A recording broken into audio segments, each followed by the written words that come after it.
ግጭት፣ ነውጥ፣ ጦርነት፣ አለመግባባት ባለበት ቦታ ሁሉ ውድመት ነው የሚኖረው። የሰላም ጋዜጠኝነትም እየመጣ ነው። የልማት ጋዜጠኝነትም እየመጣ ነው። ሰላም ግንባታው የሚጀምረው ከቤተሰብ ነው።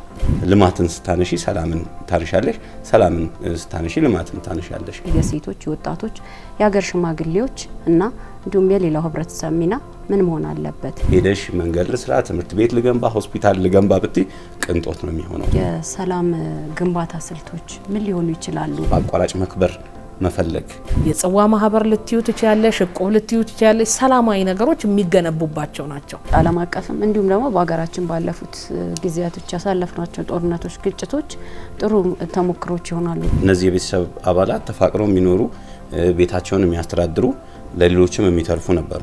የሽግግር ፍትህ ዋናው ነገር መካስ፣ ከዛ ፍትህ ማግኘት፣ ተቋማዊ አሰራርን በማጠናከር ግጭቶች ከመነሻው እንዳይነሱ እንዴት አድርገን መከላከል እንችላለን? ኢትዮጵያ እኮ የምትገለጸው ዳቦ የሆነ አፈር፣ ዳቦ የሆነ መሬት እና ደግሞ የተትረፈረፈ የውሃ ሀብት ባለቤት መሆኗ ነው። በህግ አምላክ ሲባል ሰው በሚፈራበት፣ ህግ ይዳኝ ሲባል ሰው እሺ ብሎ የሚዳኝበት፣ ህግ አምላክ መሆኑ የሚታመንበት ሀገር ነው።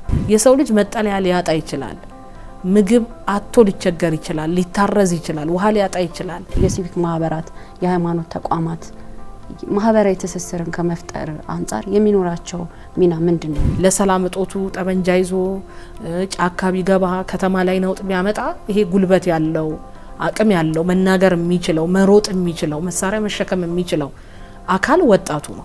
የልማት ተቋዳሽ አልሆንም የሚል ነገር ይነሳል። በእርግጥ ሁሉንም እኩል የልማት ተቋዳሽ ላታደርጊ ትችያለሽ። የግጭት መንስኤ ከመሆን ይልቅ የልማት መንስኤ እንዴት ማድረግ እንችላለን?